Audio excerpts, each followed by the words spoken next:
నమస్కారం, రేషియా టీవీ వార్తలకు స్వాగతం. నా పేరు కృష్ణకుమార్. వార్తల్లో ముందుగా హెడ్లైన్స్. రౌడీయిజం చేస్తే రాష్ట్ర బహిష్కరణే, ముఖ్యమంత్రి నారా చంద్రబాబు నాయుడు హెచ్చరిక.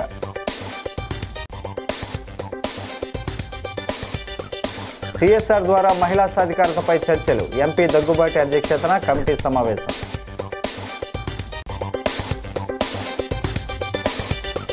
ఈసారి జగన్కు ప్రతిపక్ష హోదా అనుమానమే, శాసనసభ ఉపసభాపతి రఘురామకృష్ణంరాజు. వైవిధ్యమైన డిగ్రీలు, డాక్టర్ రామారెడ్డి ప్రత్యేకత, విద్యాభూషణ బిరుదుతో సత్కరించిన కందుల.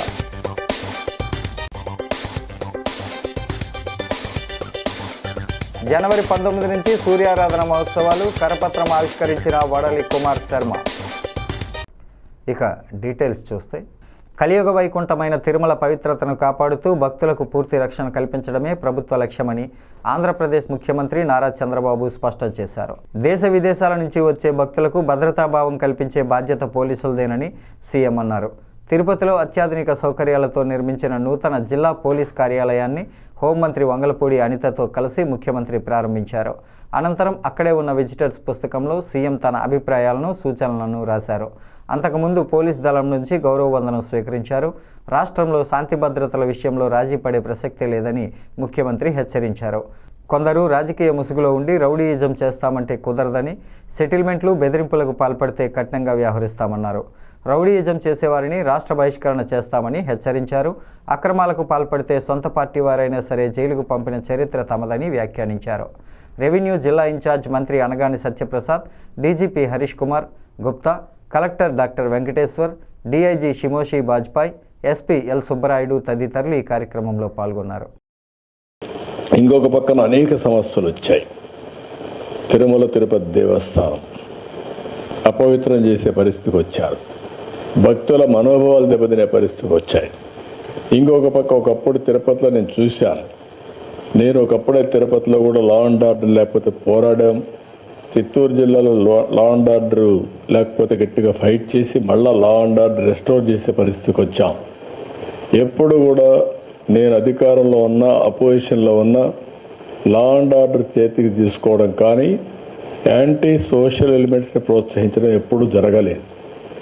నేను ఎప్పుడో ఒక మాట చెప్పేవాడిని, ఎవడైనా సరే హత్యలు చేసేవాళ్ళు తప్పకుండా వీళ్ళు కూడా పోస్ట్ మార్టం తప్ప వేరే ఉండదు. ఆ విషయం వీళ్ళు గుర్తుపెట్టుకోవాలని.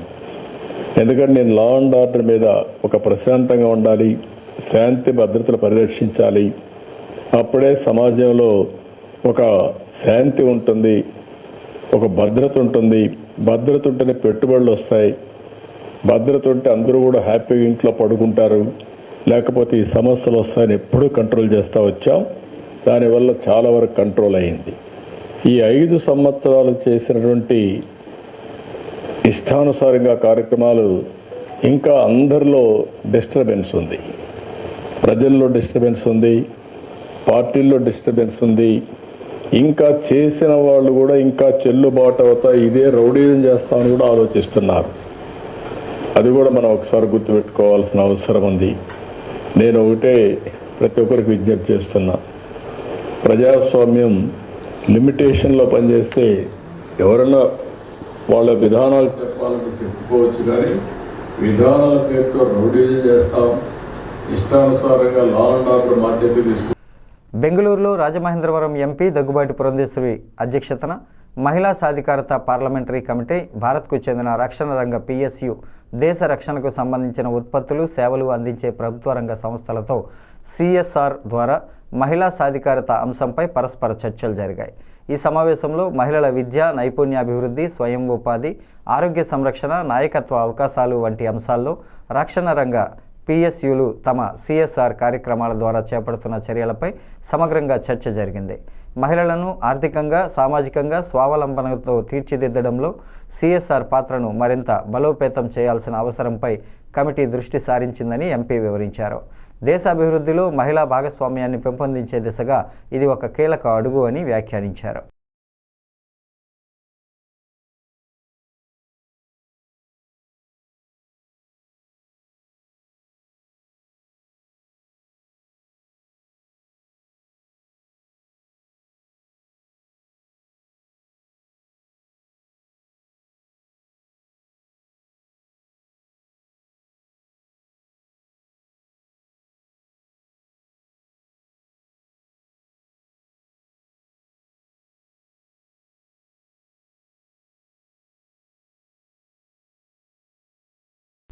జగన్మోహన్ రెడ్డి తీరులో మార్పు వస్తే ప్రతిపక్ష హోదా వస్తుందనుకున్నానని, కానీ రప్పా చూస్తుంటే ఈసారి కూడా అది అనుమానమేనని ఉపసభాపతి రఘురామకృష్ణంరాజు వ్యాఖ్యానించారు.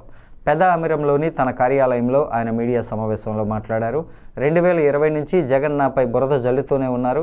ఆయనపై పోరాటం ఎవరిని అడిగి మొదలు పెట్టలేదు. ఒంటరి పోరాటం చేశాను.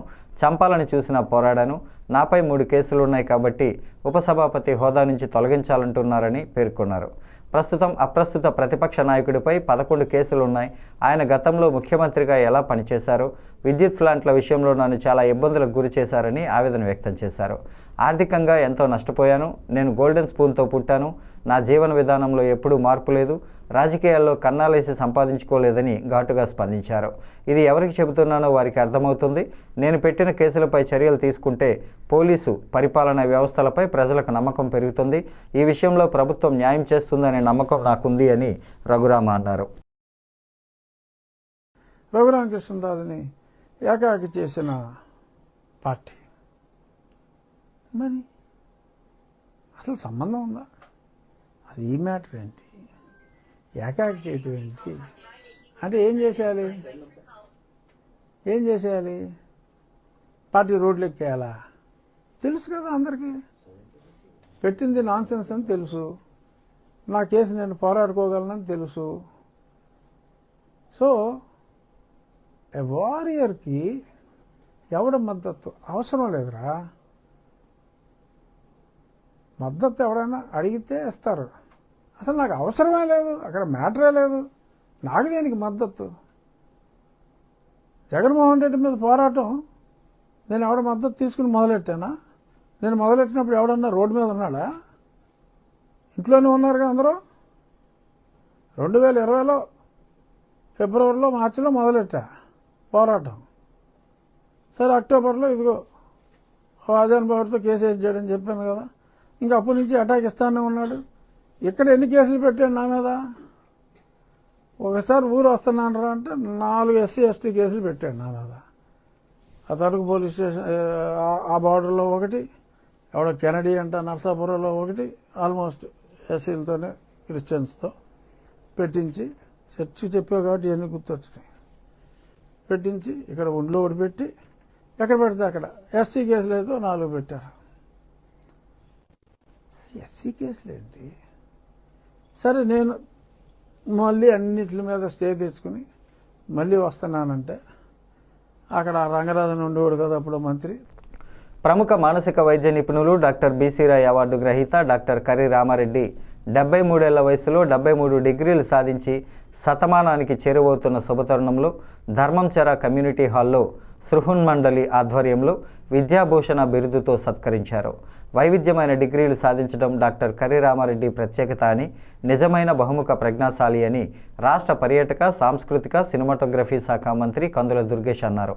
మంత్రి దుర్గేష్తో పాటు పొట్టి శ్రీరాములు తెలుగు విశ్వవిద్యాలయం ఉపకులపతి ఆచార్య డి మునిరత్నం నాయుడు, పుర ప్రముఖులు దాట్ల బుచ్చి వెంకటపతిరాజు, GSL సంస్థల చైర్మన్ డాక్టర్ గన్ని భాస్కర్రావు ముఖ్య అతిథులుగా పాల్గొన్నారు. తెలుగు వెలుగు డాక్టర్ అరిపిరాల నారాయణరావు స్వాగతం పలకగా మహామహోపాధ్యాయ విశ్వనాథ గోపాలకృష్ణ శాస్త్రి అధ్యక్షత వహించారు.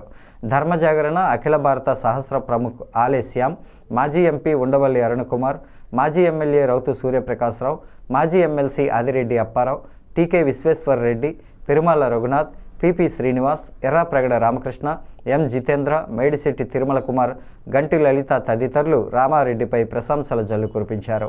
Manthena Kesavaraju, Gorantla Raviram Kiran, Oleti Satyanarayana, Allubabi, PVS Krishnarao, master Raju, Krovvidi Subrahmanyam, Gubbala Rambabu, Karuturi Srinivasarao, Prasad Reddy, Nujilla Ramasubrahmanyam, Dilip Kumar, Parasa Jagannatharao, Nujilla Srinivas, VSS Krishnakumar, Nalgonda Raviprakash, Satyavarapu Gokula Murali, Desireddy Balaramanaidu, Pilli Nirmala, Suresh తదితరులు పాల్గొన్నారు.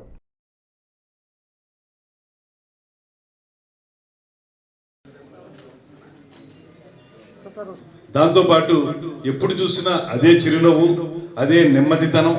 ఏనాడు కూడా ఇన్ని డిగ్రీలు సాధించాలని కానీ, ఎంత పెద్ద వైద్యుడిని కానీ, లేకపోతే వైద్య వృత్తిలో కూడా మొత్తం సౌత్ ఇండియాలోనే అద్భుతమైనటువంటి అవార్డులు పొందినటువంటి వ్యక్తి వారు. ఎప్పుడు కూడా ఆ భేషజాన్ని ఏ రోజు చూపించినటువంటి వ్యక్తి.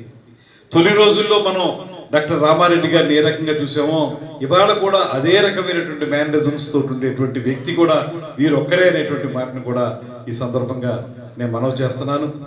అదేవిధంగా వారు ఈ కార్యక్రమాల్లో చేస్తున్నటువంటి అవిరళ కృషి, ఇందాక 73 డిగ్రీలు అయినాయి అంటే మరో 17 డిగ్రీలు పూర్తి చేస్తే 100 డిగ్రీలు పూర్తి చేసిన వ్యక్తి అవుతారు. ఆయన 100 వసంతాల పాటు పూర్తి ఆరోగ్యంతో ఉండి అదేవిధంగా ఆ డిగ్రీలు కూడా పూర్తి చేయాలని, తద్వారా మా అందరికీ కూడా మరింత గర్వకారణంగా శిఖరాగ్రాన నిలబడాలని మనస్ఫూర్తిగా కోరుకుంటూ. రామారెడ్డి గారు అసలు పడుకుంటారా? ఎందుకంటే మామూలుగానే మనకు ఒక మెంటల్ పేషెంట్ తోటి 10 నిమిషాలు గడిపితేనే చాలాసేపు ఏదోలా అనిపిస్తుంది. ఈయనకి రోజు అదే పని కదా. తర్వాత నాకు ఈయనకు ఒక పేషెంట్ అమెరికాలో ఉన్నారు, మా బంధువులు. వాళ్ళకి ట్రీట్మెంట్కి వాళ్ళకి డే టైంకి మనకి నైట్ అవుతుంది కదా. డాక్టర్ గారు మీరు ఏమన్నా వాళ్ళ చేత ఫోన్ చేస్తే మీకు పర్వాలేదు చేయమని అంటే వాళ్ళు రాత్రి 11కో 12కో చేస్తారు. చేసినా సరే ఏం పర్వాలేదు ఆ టైంకి అని చేయమనండి. 3 గంటలకి ఈయన కొత్త కొత్త తెలుగు పదాలు నేను కూడా అడుగుతుంటా అప్పుడప్పుడు, ఈ పదంకి అర్థం ఏంటంటే ఆ పదంకి అర్థం ఏంటి. అదొక పరిశోధన చేసి వాడుకలో ఉన్న పదాలు ఎక్కడి నుంచి వచ్చాయి, వాటి అర్థం ఏంటి, అదొక పెద్ద గ్రంథం అవచ్చు అనుకుంటా. ఇప్పటికే చాలా రోజుల నుంచి వస్తుంది. 1135 అయ్యాయి ఇప్పటికి. అది 3 గంటలకు పోస్టింగ్ పెడుతున్నారంటే ఇంక ఎప్పుడు పడుకుంటారు అసలు? 3 గంటల పోస్టింగ్ అంత ముందు 1 గంటన్నా వర్క్ చేయాలి. రాత్రి 12 అయినా సరే ఆయన పేషెంట్ పర్లేదు ఫోన్ చేయమని అంటారు. దేవుడు కొంతమంది అలా పుట్టిస్తాడు. మాఘమాస దశమ వార్షికంగా జనవరి 19 నుంచి ఫిబ్రవరి 1వ తేదీ వరకు సూర్యారాధన పూర్వక మహాలక్ష్మి సహిత ఉచిత సౌభాగ్య కోటి కుంకుమార్చన కొలమూరులో ఉన్న పద్మాక్షి నగర్లో బ్రహ్మశ్రీ వడలి కుమార్ శర్మ ఆధ్వర్యంలో నిర్వహించేందుకు సన్నాహాలు చేస్తున్నారు. ఈ బృహత్తర కార్యక్రమంలో భాగంగా శనివారం కార్యక్రమం జరిగే ప్రదేశంలో కరపత్రాల ఆవిష్కరణను నిర్వహించారు.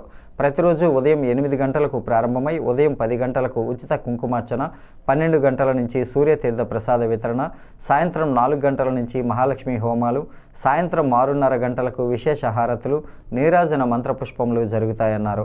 ఈ కార్యక్రమంలో లభించే సూర్యతీర్థాన్ని స్వీకరించడం వల్ల అనారోగ్యం తొలగి సంపూర్ణ ఆరోగ్యం పొందుతారన్నారు. 25వ తేదీన రథసప్తమి పర్వదినం రోజున సూర్య కళ్యాణం, 1వ తేదీన లక్ష్మీనారాయణ కళ్యాణం, మహాపూర్ణాహుతి అన్న సమారాధనతో పరిపూర్ణమవుతుందని తెలిపారు. కోటి కుంకుమార్చనకు మహిళలు తరలి రావాలని విజ్ఞప్తి చేశారు.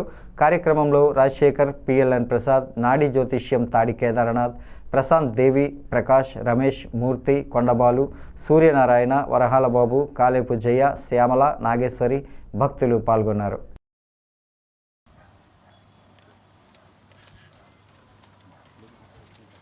ఓం శ్రీ పద్మాక్షే నమః. దశమ వార్షికంగా మాఘమాస ప్రయుక్త సూర్యారాధన పూర్వక మహాలక్ష్మి సహిత కోటి కుంకుమార్చన అనేది చేయడానికి సంకల్పించడం అయింది.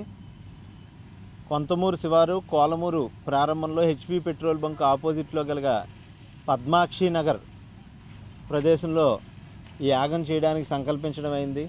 ఈ యాగం ముఖ్యంగా కోటి కుంకుమార్చన అనేది చాలా విశేషంగా చేయడం అనేది సంకల్పం. కోటి కుంకుమార్చన అంటే మహిళలందరూ కూడా ప్రత్యేకంగా అమ్మవారిని అర్చించుకునే విధంగా ఏర్పాటు చేయడం అయింది. ప్రతి మహిళ కూడా కుంకుమార్చన చేసుకోవడం వల్ల వాళ్ళ గృహంలో అశాంతి ఇలాంటివన్నీ కూడా తొలగి ఆనందకరమైన జీవనం పొందాలి.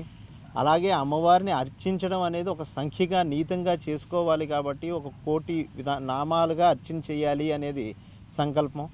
అలాగే గత 9 సంవత్సరాలుగా సూర్యారాధన అనేది చేసుకుంటున్నాం. ఇది 10వ సంవత్సరం. ప్రతిరోజు కూడా ఉదయం 8 గంటలకు ప్రారంభమై త్రిచా మహాసౌర అరుణపూర్వకంగా సూర్య నమస్కారములు, 10ంటికల్లా కుంకుమార్చన ప్రారంభమై పూజార్చనలు మహిళల చేత స్వయంగా చేయించుకుని, అలా అని అందరూ కలిపి గుమ్మికూడి ఒక చోట చేసేలా కాకుండా ఎవరికి వాళ్ళు అమ్మవారిని అర్చించే విధంగా చేయడం. అలాగే 11:30 ప్రాంతానికల్లా ఈ కార్యక్రమాలన్నీ పూర్తయి తీర్థప్రసాద వితరణ. సూర్యతీర్థం అనేది సకల రోగాలకి నివృత్తి చేస్తుందన్నమాట. జనవరి 19వ తారీఖు సోమవారం నుంచి ఫిబ్రవరి 1వ తారీఖు వరకు పక్ష దీక్షగా జరుగుతుంది. ఇదంతా కూడాను ఇదివరకు కూడా మాస దీక్షగా అలా చేసేవాళ్ళం. ఈ వ్యయ ప్రయాసాలు పెరుగుతూ ఉండడం వల్ల పక్షదీక్షగా చేసి దాంతోపాటుగా విశేష క్రతువు ఏదో ఒకటి చేయాలని ఉద్దేశంతో గత చాలా సంవత్సరాలుగా శతచండీలు, హోమ శతచండీలు అలాంటి విశేషమైన కార్యక్రమాలన్నీ కూడా చేసి ఉన్నాం. ఈ సంవత్సరం భక్తుల చేత అప్పటి వరకు ఎప్పుడూ కూడా భక్తులు స్వయంగా అర్చించే విధానంగా ఏ ఆరాధన చేయించలేదు. ఈ సంవత్సరం మాఘంలోనే ఇది చేయడంలో ముఖ్య ఆంతర్యం ఏంటంటే, మాఘం మన సూర్యారాధన చేస్తాం. పాడ్యం లగాయత్తు దశం వరకు కూడా శ్యామలా నవరాత్రులుగా చెప్పబడుతున్నాయి. శ్యామలా నవరాత్రులు అంటే రాజశ్యామల అమ్మవారు. ఎవరు ఆవిడగా? కూటమి ప్రభుత్వం అధికారంలోకి వచ్చిన 2 ఏళ్ల కాలంలో నగరానికి చేసిందేమీ లేదని ఎమ్మెల్యే ఆదిరెడ్డి శ్రీనివాస్ ఏదో చేసేసినట్టుగా డబ్బా కొట్టుకోవడమే పనిగా పెట్టుకున్నారని వైఎస్ఆర్ కాంగ్రెస్ పార్టీ మహిళా విభాగం జిల్లా అధ్యక్షురాలు మారుతి లక్ష్మి ఆగ్రహం వ్యక్తం చేశారు. గడిచిన ఎన్నికల్లో ఆయన భరత్రాంపై ఎలా గెలిచారో అందరికీ తెలుసునని, ఎప్పటికైనా ప్రజల ఇబ్బందులు, కష్టాలు తొలగించడానికి పనిచేయాలని సూచించారు. మార్గాని భరత్రాం ఎంపీగా నగరాన్ని అన్ని విధాలుగా అభివృద్ధి చేసేశారని, ఇక ఆదిరెడ్డి చేయడానికి ఏమీ లేక గోతులు తవ్వుతూ వాటిని పూడ్చుకుంటూ పోతున్నారని ఎద్దేవా చేశారు. కార్యకర్తలు, నాయకులు బాగు చూడడమే తప్ప ఆపదలో ఉన్న మహిళలను ఆదుకోవడానికి, ఓదార్చడానికి ఆదిరెడ్డి ప్రయత్నించడం లేదని విమర్శించారు. వండిన వంట తినడానికే వారు వచ్చారని, ఇప్పటికైనా ప్రజల్లోకి వచ్చి వారి ఇబ్బందులను పరిష్కరించాలని, మహిళలకు అన్యాయం జరిగితే స్పందించాలని డిమాండ్ చేశారు. వైసీపీ మాత్రమే ఎక్కడ అన్యాయం జరిగినా వెంటనే స్పందించి న్యాయం చేసేందుకు పోరాటం చేస్తుందన్నారు. వైసీపీ మహిళా నాయకులు అనంతలక్ష్మి, కృష్ణవేణి తదితరులు ఈ కార్యక్రమంలో పాల్గొన్నారు. మీ అయాంలో వచ్చిందా? అది మార్గాన్ని ఏం చేస్తున్నారండి? బ్యానర్లు కట్టుకుంటున్నారు. మీరు మార్గాన్ని భరతరామ్ గారు కట్టిన అక్కడ సీసీ రోడ్లు ఉన్నాయి, అవి డెవలప్ చేయాలి. ప్రెస్ మీట్లు పెట్టి మీకు ఒత్తిడి చేస్తే ఉంటున్నారు. మేమే లైట్లు వేస్తాం ఎవరికి ఏం చేస్తున్నారు అన్నీ తెలుస్తున్నాయి ప్రజలకి. మీకు మాజీ ఎంపీ మార్గాన్ని భరతరామ్ గారి మీద ఎక్కువగా మీరు బురద జల్లడమే నేర్చుకున్నారు. మీరు ఏ అమ్మాయికైనా రక్షణ కల్పించారా? ఏ అమ్మాయికి ఇప్పుడు అన్యాయం జరిగినా వాళ్ళ ఇంటికి మీరు వెళ్ళి పర్యవేక్షించారా? మీరు కానీ, మీ ఎంపీలు కానీ, మీ హోమ్ మినిస్టర్ కానీ మీరు ఎవరైనా చేయగలిగారా? ఏం చేశారు మీరు? ఈ రాజమండ్రికి ఎమ్మెల్యే అయి మీరు ఏం చేయగలిగారు? అంటే మీ వెనకాతలున్న కార్యకర్తలు బాగుపెట్టడం, మీ కార్యకర్తలకు మద్దతు ఇవ్వడం, వాళ్ళు ఎలాంటి పనులు చేసుకోవాలి అదే కరుపులో మీరు ఉన్నారు తప్ప ప్రజలు ఏమైపోతున్నారనే కాన్సెప్ట్లో అయితే మీరు లేరు సార్. మీరు వైసీపీ మీద మీరు బురద జల్లడం తగ్గించుకోండి. మీరు ఏం చేశారనేది మార్గాన్ని భరతరామ్ గారితో మీరు పోటీకి రండి. ఆయన ఇప్పటి వరకు చేసే డెవలప్మెంట్కి మీరు పోటీకి రండి. భరతరామ్ గారు ఒక్క మీకు ఏమన్నా తెలియలేదేమో, నిధులు ఎలా తేవాలి, ఏ పనులు చేయించాలో మీకు ఇంకా అవగాహన రాలేదేమో. ఒకసారి భరతరామ్ గారి దగ్గర అడిగి తెలుసుకోండి. లేకపోతే మీరు ఏదైనా చేయండి. అంతేగాని అక్కడక్కడ గుంటలు తవ్వేస్తున్నారు, ఆ గుంటలకు ప్యాచీలు వేస్తున్నారు, లేని కాలువలు తవ్వేస్తున్నారు, కాలువలు వేస్తున్నారు. ఇవన్నీ గతంలో వైఎస్ఆర్సీపీలో ఉండగా మార్గాన్ని భరతరామ్ గారు చేసేసిన వర్క్లేనండి. మీరు చేయవలసింది ఏమీ లేదు. ఉన్న పనిని పదే పచ్చార్లు కొట్టి దాని మీద మీరు చేస్తున్నారు. మీరు చేసే పని ఒకటే. తెలుగుదేశం మీద బురద చల్లుకోకుండా మీ కార్యకర్తలు మీరు కంట్రోల్లో పెట్టుకోండి. మాకు భయభక్తులు తర్వాత మీరు నేర్పిద్దరు. కానీ ఆవిడ మాలే విజయలక్ష్మి గారు అంటున్నారు, తెలుగుదేశం పార్టీ వచ్చిన తర్వాత మేము పీటీఆర్లు కట్టాము, మేము గంజాయి బ్యాచ్ల్ని అణగదొక్కుతున్నాం అని చెప్పారు. అంటే మీ గవర్నమెంట్ విఫలమైందనే కదా, మీ గవర్నమెంట్లో అన్యాయం జరుగుతుందనే కదా, మీ గవర్నమెంట్లో గంజాయి బ్యాచ్ ఉందనే కదా మీరు చెప్తున్నారు పీటీఆర్లు కట్టామని. ల్యాండ్ ఆర్డర్ మీరు ఎక్కడ కాపాడుతున్నారు? కాంగ్రెస్ పార్టీతోనే మత సామరస్యం, లౌకిక తత్వం సాధ్యపడుతుందని డీసీసీ అధ్యక్షుడు డాక్టర్ టీకే విశ్వేశ్వరరెడ్డి అన్నారు. స్థానిక మున్సిపల్ కాలనీ జిల్లా కాంగ్రెస్ కార్యాలయంలో జిల్లా మైనారిటీ సెల్ చైర్మన్ జోలా నటరాజ్ ఆధ్వర్యంలో కేక్ కట్ చేసి క్రిస్మస్ వేడుకలు నిర్వహించారు. ముఖ్య అతిథిగా పాస్టర్ సంధ్యారాణి హాజరై సువార్త సందేశాన్ని అందించారు. ముందుగా మాజీ ప్రధాని మన్మోహన్ సింగ్ వర్ధంతి సందర్భంగా 2 నిమిషాలు మౌనం పాటించి ఆయనకు నివాళులర్పించారు. టీకే మాట్లాడుతూ బీజేపీ ప్రభుత్వంలో దేశంలో క్రిస్టియన్లకు, ముస్లింలకు రక్షణ కరువైందని ఆందోళన వ్యక్తం చేశారు. రాహుల్ గాంధీని దేశ ప్రధానిగా చేసేందుకు అందరూ కృషి చేయాలని పిలుపునిచ్చారు. రాష్ట్ర మహిళా కాంగ్రెస్ పార్టీ అధ్యక్షురాలుగా నియమించబడ్డ అమర్ జహా బేగ్ను ఘనంగా సన్మానించారు. క్రిస్మస్ వేడుకలలో పాల్గొన్న 9 మంది పాస్టర్లకు సాలువా కప్పి మెమెంటోలతో సన్మానం చేశారు.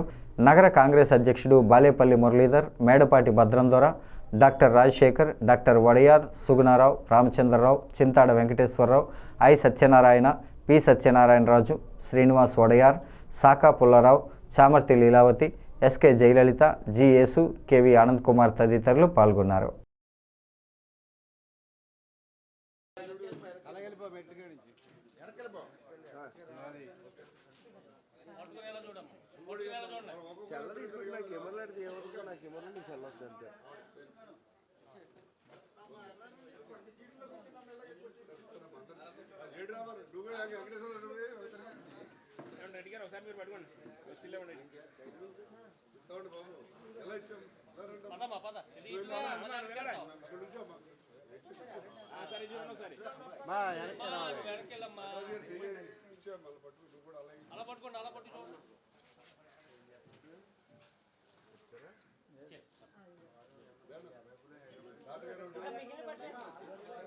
రండి వడయారు గారు రావాలి.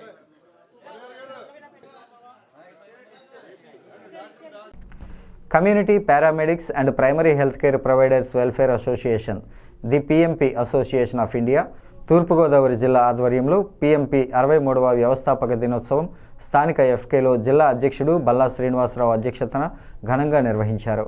తొలుత రాజేంద్రనగర్లోని జిల్లా సంఘ కార్యాలయం వద్ద సంఘ వ్యవస్థాపకుడు ఆర్కే భరద్వాజ విగ్రహానికి జాతీయ కార్యదర్శి, రాష్ట్ర ప్రధాన కార్యదర్శి బివిటి రాజు, జాతీయ ఉపాధ్యక్షులు, రాష్ట్ర అధ్యక్షులు తోరాటి ప్రభాకర్రావు, జిల్లా నాయకులు పూలమాలలు వేసి నివాళులర్పించారు. ప్రజల ఆరోగ్య సంరక్షణలో ప్రాథమిక వైద్య సేవలు అందిస్తున్న పిఎంపీలు వైద్య సేవలతో పాటు ఈ ఏడాది అంతా అవయవదానం గురించి అవగాహన కల్పించాలని విబిటి రాజు అన్నారు. ఎఫ్కేఫ్ వేడుక ఫంక్షన్ హాల్లో జరిగిన సదస్సులో డెల్టా హాస్పిటల్స్ వైద్య నిపుణులు డాక్టర్ నితిన్ రిమ్మలపూడి ఆధునూతన శస్త్రచికిత్స విధానాలపై, డాక్టర్ సుమంత్ క్యాన్సర్ వైద్యంపై అవగాహన కల్పించారు. రాష్ట్ర ఉపాధ్యక్షులు గంగుమల రాంబాబు, జిల్లా ఉపాధ్యక్షుడు రహమాన్ ఖాన్, గౌరవ అధ్యక్షుడు బుడ్డిగా అప్పారావు, పి దేవానందం, ఏ ధనుంజయరావు, మట్టా వీరబాబు, సిల్వస్టర్, బివివి సత్యనారాయణ, వెంకటేశ్వర్లు, మట్టా రమేష్, పి చిన్ని, హాస్పిటల్ మేనేజర్ క్రాంతికుమార్ ఇతర సభ్యులు పాల్గొన్నారు.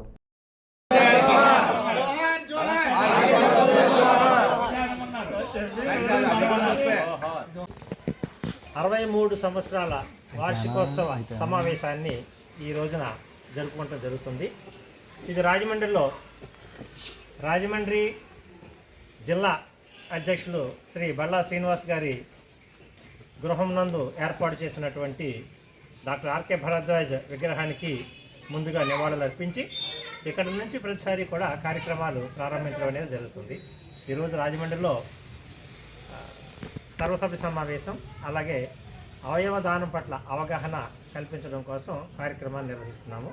రేపు ఏలూరులో, అలాగే రేపు ఏలూరులోనే కాదు నెల్లూరు, శ్రీకాకుళం, విజయనగరం, చిత్తూరు అన్ని జిల్లాల్లో కూడా రేపు పిఎంపీటీ నిర్వహించడం అనేది జరుగుతుంది. 63 సంవత్సరాలుగా గ్రామీణ ప్రాంతాలలో ప్రాథమిక వైద్య సేవలు అందిస్తున్నటువంటి సభ్యులు పిఎంపీ అసోసియేషన్ సభ్యులు. కోఇన్సిడెన్స్ మేరకు డెల్టా యొక్క యానివర్సరీ కూడా డెల్టా ఈవేళకి ఓపెన్ చేసి 6 ఏళ్ళు అయిందండి.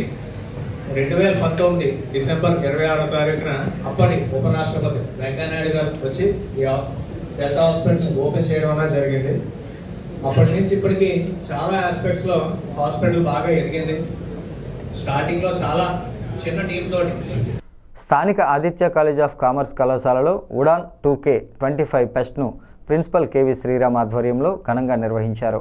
ఈ ఫెస్ట్కు ముఖ్య అతిథిగా ఆదికవి నన్నయ్య యూనివర్సిటీ మేనేజ్మెంట్ విభాగాధిపతి డాక్టర్ ఎన్ ఉదయ్ భాస్కర్ విచ్చేశారు.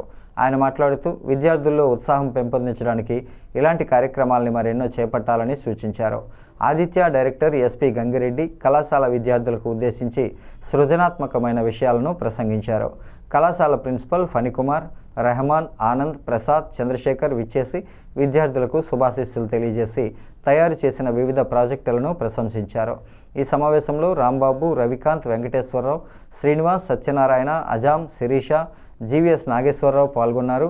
Crown town palace, AI in banking sector, stock market, Tata company, సాంకేతికత, ప్రయోగాత్మకత, కాన్సెప్ట్ ఆఫ్ రామాయణ, క్విజ్ తదితర అంశాలపై కామర్స్ విద్యార్థులు స్టాల్స్ను నిర్వహించారు. Aditya chairman doctor N Seshareddy, secretary doctor Sugunareddy, academic director BEVL Naidu నిర్వాహకులను, కళాశాల సిబ్బందిని అభినందించారు. ఈరోజు చీఫ్ గెస్ట్గా మనకి ప్రొఫెసర్ కామర్స్ వారికి, ఆర్ట్స్ వాళ్ళకి ప్రాక్టికల్స్ అంటూ ఉండవు కాబట్టి వాళ్ళ యొక్క స్కిల్ని ఇటువంటి వాటి ద్వారా ఎక్స్పోజ్ చేసుకుంటూ వాళ్ళ ఐడియాస్ని అందరికీ షేర్ చేసుకోవటం చాలా ఉత్తమం. ఇది మనం అప్పటి నుంచో కాలేజీ మొదలుపెట్టిన సంవత్సరం నుంచి కూడా 2003 నుంచి కూడా మనం ఎవ్రీ ఇయర్ ఫెస్ట్ చేస్తున్నాం. కొన్నాళ్ళు స్టేట్ వైడ్ చేస్తాం, తర్వాత ఇప్పుడు మనం కాలేజ్ వైజ్ టౌన్ వైజ్ చేస్తూ ఉన్నాం. ఇది చాలా ఉపయోగకరంగా ఉంటుంది. మరి ఉదయ భాస్కర్ గారు మీకు ఆశీర్వదించినందుకు వారు ధన్యవాదాలు చెప్తూ more for us, and at the same time, as sir said, theory is one part and getting experience is another one. If you want to use the platforms like expos or any other activities, it will definitely shape you professionally and it may lead you to get a good placement in our campus friends. I hope you all understand the need of this. కీచకుడిని ఉపకీచకులను భీముడు సంహరించాడని సమన్వయ సరస్వతి బ్రహ్మశ్రీ సామవేదం షణ్ముఖ శర్మ అన్నారు. తల, కాళ్ళు, చేతులు ముద్దగా చుట్టేసి కొట్టడంతో కీచకుడు మరణించాడని ఆయన చెబుతూ ఈ ఘట్టాన్ని అద్భుతంగా వర్ణించాడని తెలిపారు. స్థానిక టీనగర్ హిందూ సమాజంలో ఋషిపీఠం చారిటబుల్ ట్రస్ట్ ఆధ్వర్యంలో బ్రహ్మశ్రీ సామవేదం షణ్ముఖ శర్మ నిర్వహిస్తున్న 60 రోజుల సంపూర్ణ మహాభారత ప్రవచన యజ్ఞం ప్రతిరోజు సాయంత్రం కొనసాగుతుంది.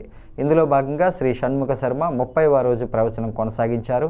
నిన్ను రక్షించేవారు లేరు కనుక నేనే నీ రక్షకుడిని తెలుసుకో అని ద్రౌపదితో కీచకుడు అంటాడు. దాంతో విరాట్ రాజు కట్టించిన నాట్య మందిరానికి ఒంటరిగా ఎవరికీ చెప్పకుండా రావాలని ద్రౌపది చెబుతుందని తెలిపారు. ఎప్పుడు చీకటి పడుతుందా అని ఎదురు చూసి తనను తాను మరింత శోభగా అలంకరించుకున్నాడని, ఆ ఘట్టాన్ని ఆరిపోయే దీపం మరింత ప్రకాశిస్తుందన్న విధంగా ఉందని ఆయన వివరించారు. అలాగే విరాటరాజు దగ్గర గల గోదానం స్వాధీనం చేసుకోవడానికి కౌరవులు రావటం, యుద్ధం జరగటం వంటి ఘట్టాలను వివరించారు. అయితే మహాభారతం 1,00,000 శ్లోక సంఖ్య మాత్రం 18 పర్వాలతోనే 1,00,000 శ్లోక సంఖ్య అవుతున్నది. హరివంశం కలుపుకుంటే మరొక 12,000 శ్లోకములు ఎక్కువ అవుతున్నాయి. అయినప్పటికీ ఈ విషయాన్ని ప్రస్తావించేటప్పుడు ప్రమాదాత్ జరిగినటువంటి స్ఖాళిత్యానికి హృదయాంతర్వర్తి అయిన వాసుదేవుడు మన్నించుగాక నమస్కారం చేసుకుంటూ, రామాయణం మాత్రం ఉత్తరకాండతో కలుపుకుంటేనే 24,000 శ్లోకాలని ప్రతిపాదన జరుగుతున్నది. ఇంకా విరాట్ పర్వంలోకి మనం ప్రవేశించినప్పుడు నిన్నటి రోజున కీచకుడు చేసినటువంటి అవమాన భారం తాళలేక ఏకాంతంగా భీమసేన్ని కలిసినటువంటి సైరంధ్రీ రూపంతో ఉన్నటువంటి ద్రౌపదీదేవి తన ఆర్తిని చెప్పినప్పుడు అప్పుడు భీముడు చెప్తున్నాడు, మా దీర్ఘం క్షమకాలంతో మాసమర్థంచ సంమితం, కొద్ది కాలం ఓపిక పట్టు, కొద్ది రోజులు అయిన తర్వాత ఇంకా విజయం మనదే అవుతుంది, నువ్వు రాణులకి రాణిపోతావు అని చెప్పినప్పుడు దుఃఖంతో మా మాట అంటుంది, నువ్వు అతన్ని సంహరించకుండా ఉంటే నేను తట్టుకోలేను సుమా, కీచకుడిని సంహరించాలి. దర్శనే దర్శనే హన్యాత్ యది జహ్యాంచ జీవితం తద్ధర్మే యతమానానాం మహాం ధర్మో నశిష్యతి. ఇప్పుడు నువ్వు చెప్పడం చెప్పు, వాడు ఇంకా అక్కడే రోజు కనబడుతూ నన్ను ఇలాగే కొడుతూ ఉంటే ఏమవుతాను? దర్శనే దర్శనే హన్యాత్, కనిపించిన ప్రతిసారి వాడు కొడుతూ ఉంటే వాడి దెబ్బలకి నేను భయంతో దెబ్బలతో నేను చచ్చిపోవచ్చు. అలాంటప్పుడు మీకు ధర్మహాని కలుగుతుంది. పైగా ప్రతిజ్ఞ కోసం 13 ఏళ్ళు వేచి ఉండాలి, క్షమతో ఇప్పుడు మనం ఊరుకోవాలి అని అంటే మీ భార్య బ్రతకదు, ఇది తెలుసుకో. మీ భార్యను రక్షించుకోవడం ప్రధానం కదా అని చెప్పినప్పుడు పైగా నువ్వు చేయవలసింది ఏంటంటే కీచకో రాజవాల్లాభ్యాత్ శోకకురున్ మమ భారత. ఆ కీచకుడు అంటే రాజుకు చాలా భయం, పైగా అతన్ని ప్రీతిపత్రంగా తీసుకున్నాడు. ఎందుకంటే కీచకుడు వల్ల తన రాజ్యం నిలబడింది కనుక, ఆయన అండదండలతోనే సైన్యము కోశము కూడా వృద్ధి చెందుతోంది కనుక అతడు ఆదరిస్తూ ఉంటాడు. రాజాదర ఉండడం చేత రాజు అతను నిరోధించడం, దానితో అతను మరింత విజృంభిస్తూ నన్ను బాధ పెడుతుంటాడు. ఈ వార్తలు ఇంతటితో సమాప్తం. నమస్కారం.